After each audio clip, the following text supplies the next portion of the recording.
Jimmy here, Maumee River Lifestyle, and the Maumee River Walleye Run was a huge success. Pulled out plenty of walleye. I got a lot of videos up and got a lot of support from you guys. That really does mean a lot. And the how to fish for the Maumee River Walleye Run, that was the biggest video I've ever made.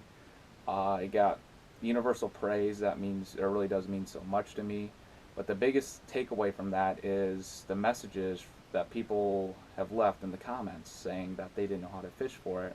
And the video really helped them out with pulling out their first walleye or getting better at it. And that really does mean a lot, that that video had a really big positive impact on you guys. So I'm going to continue the series with my favorite type of fish to go for, the Flathead Catfish. So I'll be putting a couple segments in here. This is going to be a long video. I've only made a few trips so far this year, and I've pulled out a 13.2 pound flathead catfish. I've got pictures on the Facebook page, and the last YouTube video, it was in photo stream mode, but it's still there, still on there at the end. So I'll be having a lot of videos this year. I'll be making plenty of trips every week, hoping to get in the 30-pound range for those. So I'll go ahead and show you guys how to fish for these. Now we're going to want to know a little bit about the flathead catfish. There are three big catfish species in the United States, are the channel catfish, blue catfish, and the flathead catfish. Now up here where I fish in the Maumee River, we have only the channels and the flatheads. I'll be do a video on the channels probably next month. Now for these ones, since this is one of the more northern areas or bodies of water that carries flatheads, they don't get to the big sizes like they do as you get more down south. So here, there have been some conferred ones in the low to mid 50s. There might potentially be a 60 in the Maumee, but that's not confirmed. I haven't seen a report or a quality source catching one that's 60 pounds. So we'll see if there's one caught in sometime in the future. These have a lateral line and an inner ear to detect the frequencies of like the various fish, the bass if you're going for, crappie, bluegill, creek chubs. They'll be able to detect the frequencies of the various fish, and they'll have a great sense of smell too. So this factors into the kind of bait that you're going to be using. So live bait is preferred among many fishermen for these, but if you use cut bait of whatever fish is running at the particular time in your body of water, lake or river, they really won't pass it up. The 13.2 pounder was just cut off of just 2 pieces of dead shad I had from the day, and that's pretty much running through the river right now. Because we usually have shad, then we have bluegills. Live bluegills work great in the summer. We'll have creek chubs running, and then shad running again in the fall. So they won't. Live bait, I would say, is where I've caught most of mine off of. But if you have a fresh piece of, again, whatever's running the river, I mean, you still have a good shot of getting a good quality fish. So now I'm going to be going into the various equipment that's going to be used for the flathead catfishing. Stay tuned. Alright guys, so you'll need some really heavy duty gear when it comes to flathead catfishing. So I'm going to show you guys my rods. I do have a bait caster with an Abu Garcia 7000 bait caster, so if you guys want to see that used a lot more in the videos, just let me know. I'm just used to spinning reels. They haven't really let me down. So this is a 7/6 Shakespeare ugly stick with the combo reel that I got at Bass Pro, and this has 65-pound braided line on it. That's my favorite kind of line to use. This is Power Pro. Again, hasn't let me down. 65-pound braid. It's strong enough to haul in a big flathead, but it gets enough line on your reel. So if for some reason you have to cut line, I mean, you still have a decent amount on there. So I feel like it's a good balance. Then I always used a 50-pound monofilament lead line. I mean, I use Zebco. It's really cheap at Walmart, but if you tie a good knot, really won't break unless you want it to if you get caught in a snag. This is the pyramid sinker. I usually don't use these, but this does work pretty well. I like no roll sinkers. but I mean this does the trick.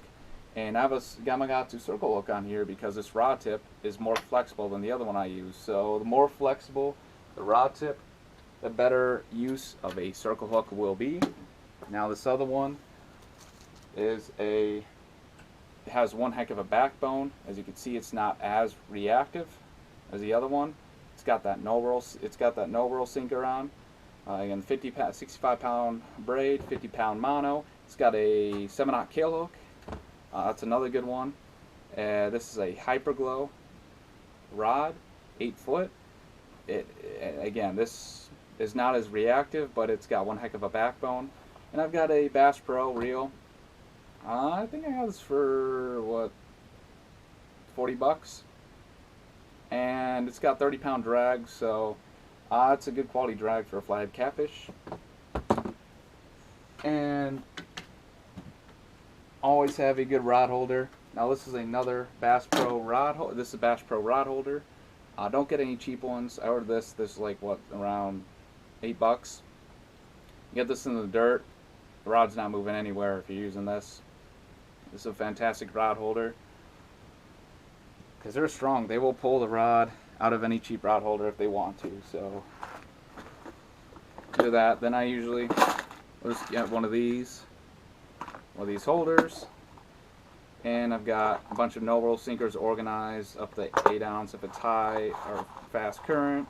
And I got like Kale hooks, circle hooks, and then J hooks. I use the J hooks for close quarter holes that you can fish. It's close combat, so to speak. So I like to set the hook with that one really quickly, because if you're really close to a hole, you know there's flatheads in there. They'll take it really quickly and set the hook, and you get them in as soon as possible. So use the hooks wisely, depending on the type of rod that you have. Same with the current, with the weights. Yeah, hook wise though, just make sure what kind of body of water you're fishing, what type of fishing you're doing. If you're doing bank fishing, wading, if you're doing boat fishing. Carolina rigs usually work pretty well for that. And I'm gonna go ahead next and go into just the types of things to look for when you're looking for a good flathead area. So now for bank fishing for flathead catfish, especially here in the Maumee, there's not a lot of private or public land. I mean, there's a lot of private land, so it's pretty scarce compared to like the Ohio River, which has a lot of public land. The Maumee does not have much of that, so a lot of spots are kept secret for that reason.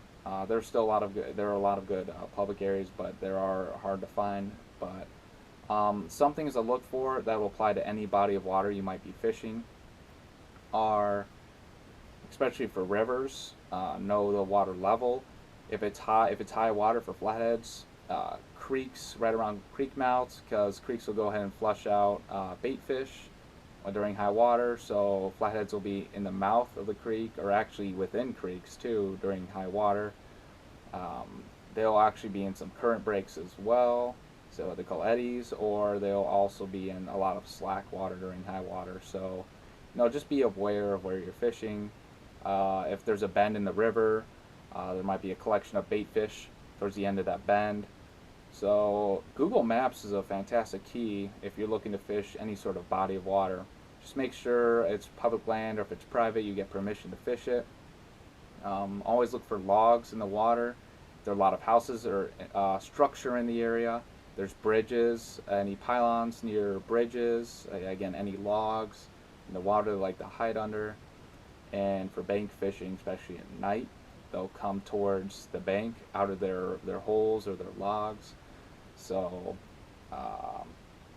as a flathead fisherman, just trying to intersect them coming towards the bank with whatever bait you're using. So those are just a couple aspects of that. And again, during low water too, there's holes to fish. I've never fished flatheads for boats, but yeah, if you do have a boat, utilize a fish finder, depth finder, find the logs, find any deeper spots where they might be hiding out during the day. So again, yeah, those are some aspects that I usually look for when looking for a good flathead catfish area for mainly rivers. I don't have any experience for lakes for those, but yeah, even just take Google Maps or Google Earth, I mean, and just taking drives across and just scouting out, using your fisherman knowledge, fisherman eye, to go ahead and look for a particular good spot with a couple of those aspects. So that will be the end of this video. I hope this informed you guys, and I'll be bringing a lot of videos on Flathead Catfish. I'll be hopefully making at least one trip a week, and we'll see you guys in the next video. Take care.